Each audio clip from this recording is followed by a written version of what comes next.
So, biggest questions we get is, what does everything do? How does it operate? So, the first stage is bringing in the water. We have our skimmers and our main drain. Most pools are equipped with one skimmer and one main drain, actually dual main drains that are tied into one. Some pools are equipped with two skimmers. We have a shallow end skimmer, a deep end skimmer, and a main drain. So the water is going to be taken in off the top through the skimmers and the bottoms of the main drain. It's going to come through the valves here. First thing it hits is your pump strainer.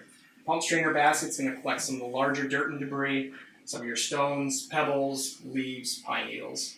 Next thing it's going to do is go through the pump and then out into the filter system. We have our multi-port valve here. This controls the water output. This is going to tell us where the water is going to go. So right now we have it in filter mode. That's telling us that that water is going to be directed down through the sand, which is a glass media. It's going to come back out as clean, fresh water.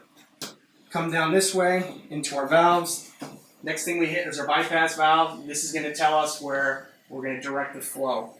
Right now we have it hooked up so the water is going through the heater. So when we want to heat the pool, we're going to have the bypass valve closed. So the water is going to come down this way, hit the bypass. It's going to back up and go through the cold water. So we're going to have the cold water valve open as well as the hot water. So that cold water is going to go into the heater and then out through the hot water. So when you have the pool and heater operation, we want the bypass always closed and then the cold and the hot water valves open.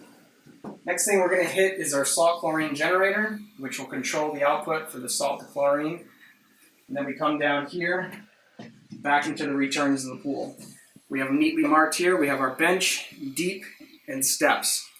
These valves will control which direction or flow you want the water to go back into the pool. So if you have some flow issues or some trouble, you can always go ahead and control that with these valves here.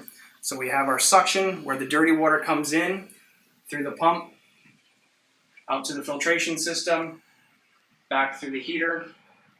Once that clean water goes through the heater and is heated, it goes through the salt system to sanitize it, and then back out through the pool to the returns.